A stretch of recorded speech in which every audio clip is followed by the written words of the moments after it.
ॐ पठामि संस्कृतं नित्यं वदामि संस्कृतं सदा ध्यायामि संस्कृतं सम्यक् वन्दे संस्कृतमातरम्। नवमः पाठः, नववा धडा। विश्वबंधुत्वम। विश्व म्हणजे जगत, वर्ल्ड, आणि बंधुत्व म्हणजे भा अं, प्रेमाची भावना. विश्वबंधुत्वम, युनिव्हर्सल ब्रदरहुड, असं त्याला आपण इंग्लिशमध्ये म्हणू शकतो. बंधू म्हणजे अतिशय जवळचा मित्र, म्हणजे विश्वामध्ये मित्रत्वाची भावना. सगळे माझे मित्र आहेत, कोणीही माझा दुश्मन, विरोधी नाही, शत्रू नाही. पहिल्याच ओळीमध्ये सांगतात, सह बंधुः भवति, तो बंधुः भवति. बंधू म्हणजे खरा अर्थ त्याचा भाऊ होतो, पण बंधू म्हणजे मित्र. सह बंधुः भवति, तोच आपला मित्र होतो. कोण? यह, जो सहायताम करोति, जो मदत करतो, तोच काय होतो? बंधू, मित्र होतो. पण मदत कधी? उत्सवे, एखादं फंक्शन असेल, आनंदाची गोष्ट असेल त्यावेळी. व्यसने, म्हणजे व्यसन म्हणजे या ठिकाणी आपला अर्थ नाही मराठीतला. व्यसन म्हणजे ज्यावेळी एखादं संकट असेल तेव्हा. दुर्भिक्षे, दुर्भिक्षे म्हणजे दुष्काळ, दुष्काळामध्ये जेव्हा मदत करतो. राष्ट्रविप्लवे, जेव्हा एखाद्या राष्ट्राचा, देशाचा नाश होतो. जसं इस्रायल हमास यांचं युद्ध चाललंय, काय होतं? पूर्ण युद्ध झाल्यानंतर काय होतं? पूर्ण देशाचा नाश होतो. आणि दैनंदिन व्यवहारे, म्हणजे दैनंदिन म्हणजे रोजच्या व्यवहारे, म्हणजे जीवनामध्ये, म्हणजे जो आपल्याला चांगल्या उत्सवांमध्ये, जेव्हा आपल्यावर संकट असेल, जेव्हा दुष्काळ असेल, जेव्हा राष्ट्रावरती संकट येतं, किंवा दैनंदिन जीवनामध्ये, च म्हणजे आणि, जो मदत करतो तोच आपला मित्र आहे. आता पुढे कॉन्सेप्ट सांगतात, यदि, जर, विश्वे, जगामध्ये, सर्वत्र, सगळीकडे, एतादृशः भावः, एतादृशः यासारखा, भाव म्हणजे फिलिंग, भाव असेल, भवेत, जर होईल, तदा, बघा, यदी आणि तदा, जेव्हा, जर विश्वामध्ये सगळीकडे बंधुत्वाची भावना असेल, सगळेच आपले आहेत असे भाव असेल, तर तदा विश्वबंधुत्वम संभवती, त्यावेळी सगळ्या विश्वामध्ये काय? मित्रत्वाची, बंधुत्वाची काय भावना संभवती, शक्य आहे.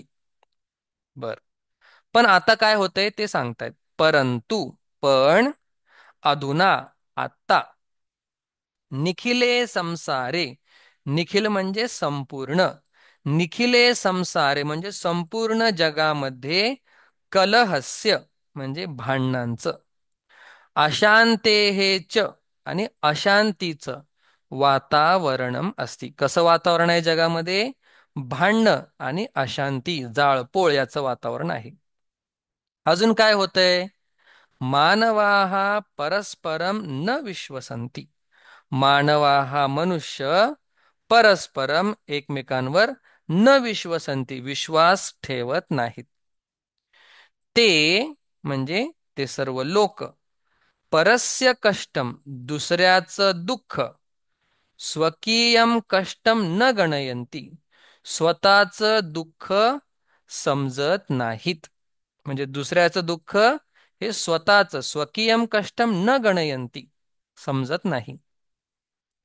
च, आणि, अपीच म्हणजे आणि सुद्धा, समर्थाः देशाः म्हणजे जे समर्थ, बलवान देश आहे, अमेरिकेसारखा, असे जे देश आहेत, असमर्थान देशान म्हणजे जे दुबळे देश आहेत, समर्थ नाहीयेत, ताकदवान नाहीयेत, अशा देशांना, देशांप्रती म्हणजे अशा देशांविषयी, उपेक्षा भावम प्रदर्शयंती. उपेक्षा म्हणजे त्यांना ते तुच्छ समजतात किंवा इग्नोर करतात. उपेक्षा म्हणजे काय? इग्नोर करणे.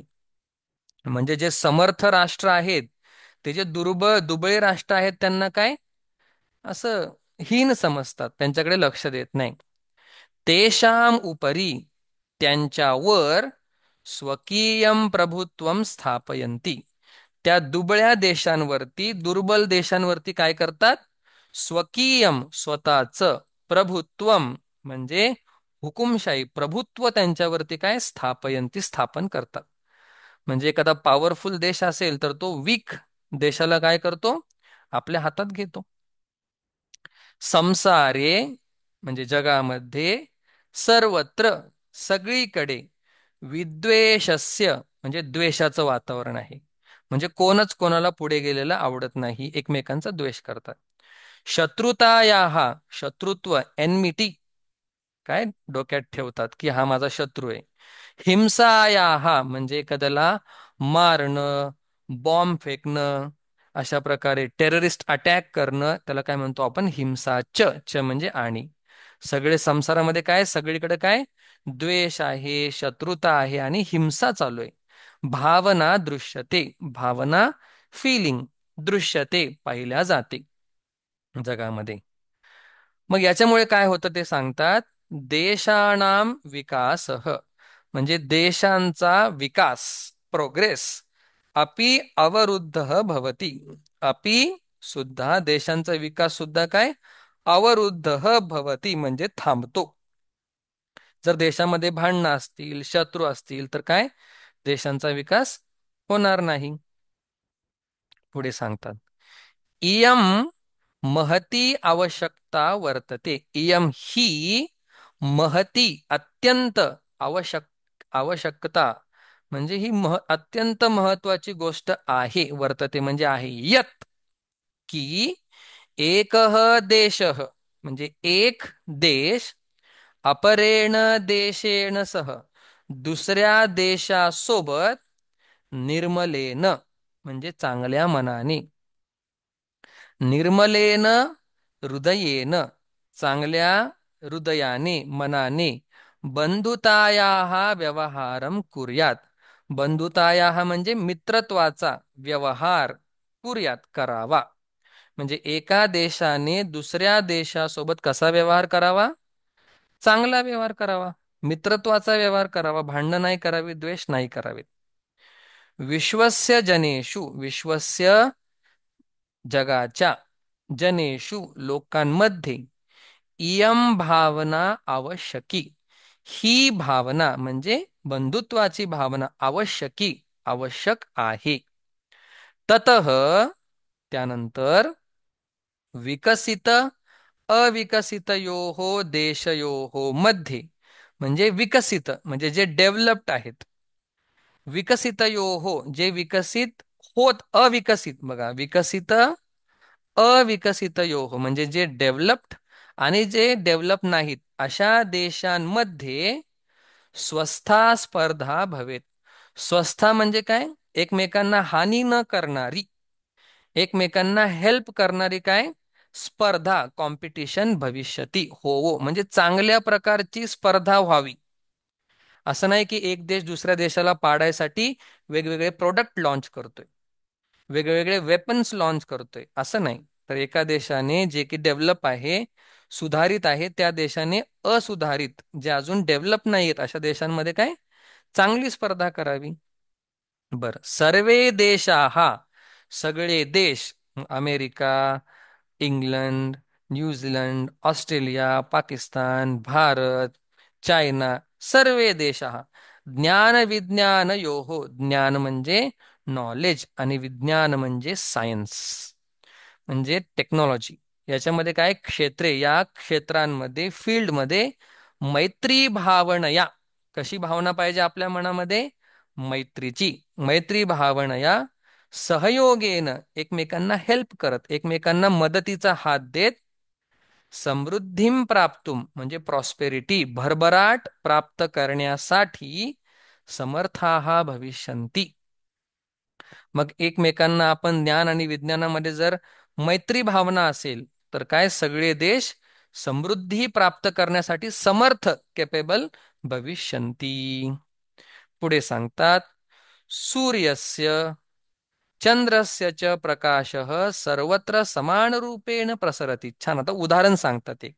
सूर्यस्य प्रकाशः म्हणजे सूर्याचा प्रकाश आणि चंद्रस्य प्रकाशः चंद्राचा प्रकाश सर्वत्र सगळीकडे समान रूपेन प्रसरती. समान रूपाने काय होतो? पसरतो. म्हणजे भारताला थोडा प्रकाश, चायनाला कमी, असा आहे का? नाही, सगळीकडे सेम. मग आपल्याला प्रकृती काय सांगते बघा. प्रकृती ही अपि म्हणजे नेचर, प्रकृती सुद्धा सर्वेषु समत्वेन व्यवहरती.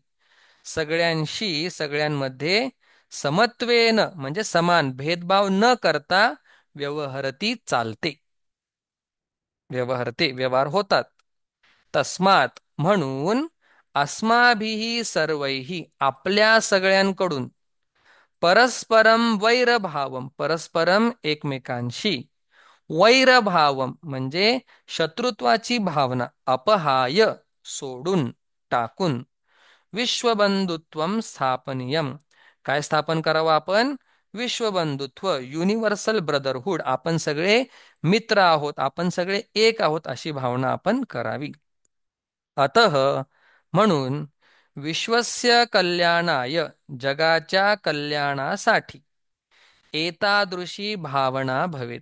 अशा प्रकारची भावना फिलिंग थिंकिंग भवेत. होवो. कशी भावना होवो? आता सुंदर श्लोक सांगतात बघा. अयम निजः अयम हा निजः माझा अयम परह हा माझा नाही, हा दुसरा, हा आपला तो परका वा इति गणना. अशा प्रकारची गणना म्हणजे ज्ञान, अशा प्रकारची थिंकिंग. लघु चेतसाम चेतसाम म्हणजे मन, लघु म्हणजे छोट. तर छोट्या मनाचे विचार काय आहेत? हा माझा, हा परका असा विचार आहे. तू पण उदारचरितानाम म्हणजे ज्यांचं मन मोठं आहे, उदार आहे, अशा प्रकारच्या लोकांचं कसा विचार असतो? वसुधा एव कुटुंबकम. वसुधा पृथ्वी एव च वसुधाच पृथ्वीच कुटुंबकम माझं काय आहे? कुटुंब, फॅमिली आहे. मग ज्यांचं मन छोटं असतं ते काय म्हणतात? अयम निजः हा माझा, अयम परह वा, अशा प्रकारची भावना त्यांच्यामध्ये आहे. आणि उदारचरित ज्यांचं मन मोठं आहे त्यांची काय भावना आहे? हे सगळं जगतच काय आहे? माझं कुटुंब आहे. बघा आता उच्चारणम. दुर्भिक्षे राष्ट्रविप्लवे विश्वबंधुत्वम विश्वसंती उपेक्षाभावम विद्वेषस्य ध्यातव्यम दुःखभाग प्रदर्शयन्ति. आता खाली काय आपल्याला लिहायचे? समानार्थ पद. मग स्वकीयम, आता मी यांचे अर्थ लिहितो. स्वकीयम आता आपण बघितलेलेच आहे तरी पण लिहितो. स्वकीयम म्हणजे स्वतःचा, स्वतः, स्वतः. अवरुद्ध म्हणजे काय? थांबतो, थांबणे. ओके. कुटुंबम परिवार. अन्यस्य म्हणजे दुसरे. अन्य म्हणजे काय? दुसरे, दुसरा, परका, दुसरा. अपहाय म्हणजे टाकून, सोडून देऊन. समृद्धम म्हणजे काय? मराठीमध्ये समृद्धच म्हणतात, तर भरभराट, सगळ्या गोष्टींची विपुलता, एक सुद्धा गोष्ट कमी नाही. कष्ट म्हणजे काय? दुःख म्हणजे त्रास. आणि निखिले म्हणजे काय? संपूर्ण म्हणजे सकल, सगळं, सगळ्या, सगळं असं आपण म्हणूया, सगळ्या. बघा आता स्वकीयम. स्वकीयम म्हणजे स्वतः. तर आत्मानम वन. आत्मानम म्हणजे काय? स्वतः. हे काय सिनोनिम्स आहेत. बर. अवरुद्ध बाधित थांबतो. बर. कुटुंबम परिवार. अन्यस्य म्हणजे परस्य.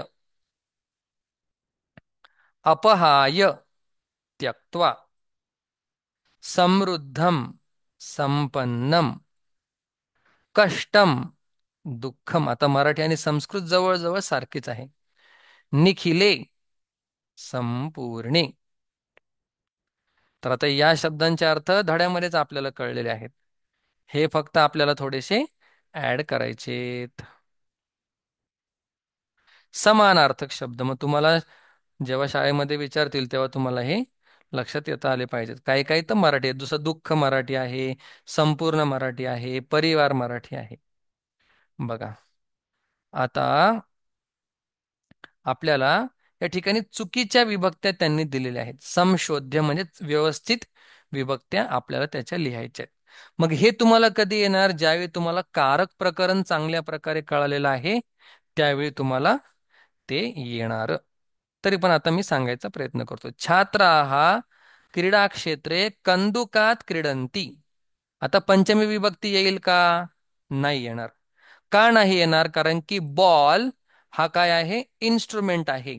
ओके, कर्ण आहे. म्हणून या ठिकाणी कर्णामध्ये कुठली विभक्ती येते? तृतीया. हे जर नसेल समजत तर आपण एक व्हिडिओ काढलेले आहेत कारक प्रकरण, ते पुन्हा एकदा तुम्ही बघा, अजून कळेल. मग कंदुकात ही चुकीची विभक्ती आहे का? तर कंदुक बॉल हा काय? बॉलने खेळतात. ने कुठे येतो? तृतीय विभक्तीमध्ये. ते बालिका हा, आता बालिका हा स्त्रीलिंग शब्द आहे आणि सा ते ताहा मध्ये ते कुठे येतो? द्विवचनामध्ये येतो. मग बालिका हा शब्द बहुवचन आहे आणि ते कसं काय एक द्विवचन असेल?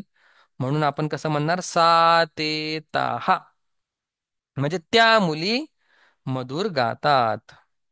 बघा, अहम मी पुस्तकालयेन पुस्तकानि आनयामी.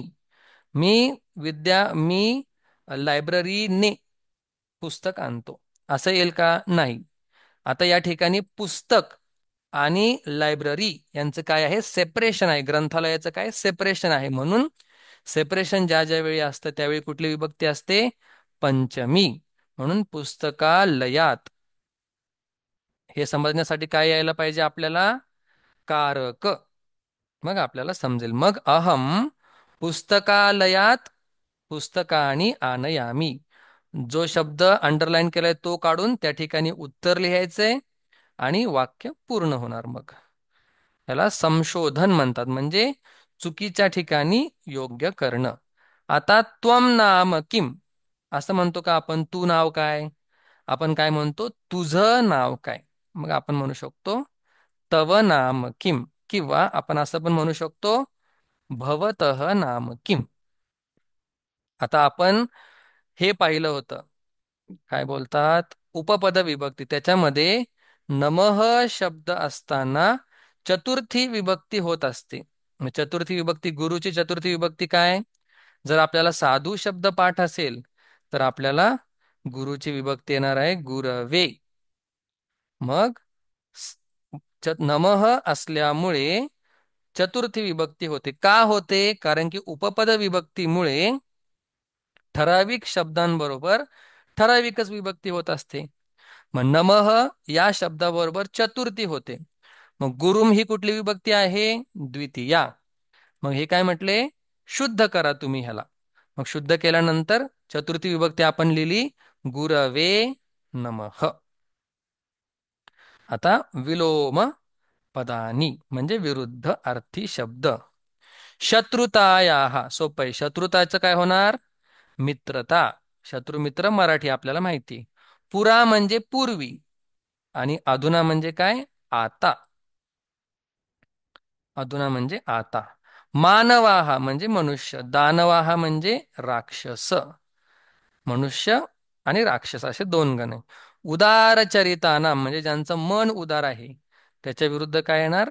लघुचरित, ज्यांचं मन छोट आहे, लघुचेतस. सुखीनः सोपं आहे, दुःखीनः. अपहाय म्हणजे टाकून. गृहीत्व म्हणजे काय? घेऊन, ग्रहण करून. टाकून च्या विरुद्ध काय? टाकण्याच्या विरुद्ध घेणे. मग गृहीत्वा. सो मित्रतायाः अधुना दानवाः लघुचेतसां दुःखिनः आणि गृहीत्वा. बर, आता तुम्हाला या ठिकाणी विभक्ती लिहायची आहे, लिंग लिहायचं आहे, वचन लिहायचं आहे. हे कधी शक्य आहे? शब्द पाठ असतील तर. मग जर तुम्हाला गुरु शब्द पाठ असेल, बंधुहू, गुरु शब्द कसा आहे? पुल्लिंग. मग बंधू शब्द सुद्धा विसर्ग आहे, म्हणजे हा कुठला आहे?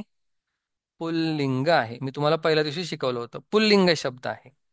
बर, या ठिकाणी विभक्ती, कुठली विभक्ती आहे? गुरुहू ही प्रथमा विभक्ती आहे, म्हणून ही सुद्धा काय? प्रथमा. बर, वचन काय आहे? गुरुहू गुरु गुरवः. तसं बंधुहू बंधू बंधवः, म्हणजे एक पहिल्या ओळीमध्ये येतं, म्हणून एक वचन. देशान, राम शब्द पाठ असेल तर देश हा शब्द काय? रामान. जिथं जिथं आन येतं त्या ठिकाणी पुल्लिंग. बर, ही कुठली विभक्ती आहे? द्वितीया, कारण की दुसऱ्या ओळीमध्ये येतं. देशान, हे काय आहे? एक वचन बहुवचन? बहुवचन आहे.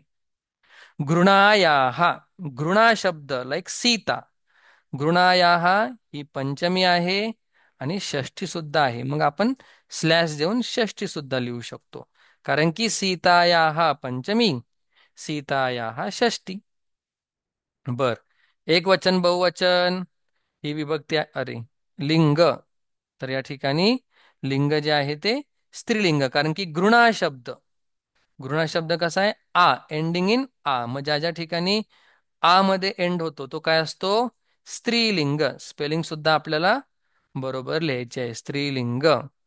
बर, आणि हे एक वचन बहुवचन? एक वचन. कुटुंबम आहे नपुंसकलिंग शब्द, नपुंसकलिंग. का बरं? कारण की शेवटी म आहे. कुठली विभक्ती आहे? प्रथमा. द्वितीया पण होऊ शकते. आणि कुठलं वचन आहे? एक वचन. जर आपल्याला वनम वने वनानी शब्द माहिती असेल तर आपल्याला हा शब्द लिहिणं अवघड नाही. सॉरी. रक्षायाम, आता रक्षा शब्द आहे, सीताचं होतं सीतायाम, म्हणजे हा शब्द रक्षा शब्द स्त्रीलिंग आहे. का? तर शेवटी विसर्ग नाही आणि शेवटी म ही नाही, पण रक्षायाम मध्ये म आहे. हा जो म आहे हा सप्तमी विभक्तीचा आहे, हा या विभक्तीचा नाही. मग स्त्रीलिंग कुठलं वचन आहे हे? हे आहे सप्तमी विभक्ती आहे. वचन एक वचन, सप्तमी. पला त ऍड करायचा आहे, चूक करायची नाही. एक वचन बहुवचन, एक वचन. बहुवचनामध्ये काय? शू असतो, आणि या ठिकाणी शू तर नाही आहे. ज्ञान विज्ञान यो हो, ज्ञान विज्ञानम, विज्ञान विज्ञान हा, विज्ञानानी, विज्ञान हा शब्द नपुंसकलिंग आहे, नपुंसकलिंग. बर, कुठली विभक्ती आहे? सप्तमी. मग या ठिकाणी शू नाही म्हणजे बहुवचन नाही. मग हे योहो आहे, म्हणून रामयोहो, सीतयोहो ही कुठली असते? सप्तमी असते, पण द्विवचन, द्विवचन. अशा प्रकारे शब्द पाठ करा, माझी पुन्हा पुन्हा तुम्हाला विनंती आहे. मला हेच पाठ आहे तेच पाठ आहे असं नाही, सगळंच पाठ पाहिजे. बर, शेवटचा. आता हे आपण शिकलेलो आहे. जर तुम्ही उपपद विभक्ती अटेंड केला असेल तर, नसेल तर उपपद विभक्तीचा व्हिडिओ बघा. तरी नाही कळलं तर मला विचारा की हे उपपद विभक्ती पुन्हा शिकवा. आता ज्या यांनी दिलेलं एक एक उदाहरण बघा. उभयतः शब्द ज्यावेळी असेल त्यावेळी विद्यालयाचं झालं विद्यालयम. मग उभयतः शब्द असल्यामुळे कृष्णाचं काय होईल? कृष्णम, कारण की उभयतः या शब्दाबरोबर द्वितीया विभक्ती होत असते. बघा, परितः, उभयतः म्हणजे दोन्ही बाजूला. विद्यालयम उभयतः वृक्षः संती, म्हणजे शाळेच्या दोन्ही बाजूला काय आहेत? वृक्ष आहेत. बर, मग परितः म्हणजे काय? परितः म्हणजे चारी बाजूला. मग ज्या ज्या वेळी परितः शब्द येईल त्या त्यावेळी द्वितीय विभक्ती होईल. द्वितीय विभक्ती किती सोपं असतं? फक्त आपल्याला म लावायचा असतो. मग मंदिर, आता परितः शब्द या ठिकाणी आलेला आहे, मग आपण काय लिहिणार? मंदिरम. मंदिरम परितः भक्ताः संती, म्हणजे मंदिराच्या चारी बाजूला काय आहेत? भक्त आहेत. ग्रामम परितः गोचारण भूमी, म्हणजे गावाच्या चारी बाजूला काय? गायींना चारण्याची जागा आहे. नमः शब्दाबरोबर चतुर्थी येते, मगाशी सांगितलं. मग गुरुची चतुर्थी काय होईल? गुरवे. कसं लक्षात ठेवायचंय? तस्मै श्री गुरवे नमः. गुरवे नमः. बर. आता उपरी शब्द ज्या ज्या वेळेला असेल त्या त्या वेळेला षष्ठी विभक्ती होते, म्हणून वृक्षाची झाली वृक्षस्य. कारण की राम शब्दाची रामस्य, वृक्ष शब्दाची वृक्षस्य. मग जर अश्व शब्द त्यांनी आपल्याला दिला असेल तर अश्व शब्दाचं काय होणार? अश्वस्य. श्वस्य. का बरं? कारण की उपरी शब्दाबरोबर षष्ठी विभक्ती होत असते. हे बारकावे आपल्याला काय लक्षात ठेवायचे. आता जे आपण वर बघितलं त्याचीच खाली प्रॅक्टिस आपल्याकडून करून घेतायत. नमः शब्द असल्यामुळे चतुर्थी विभक्ती होते. मग चतुर्थी कुठली आहे? हरये. हरी ही काय द्वितीय विभक्ती आहे.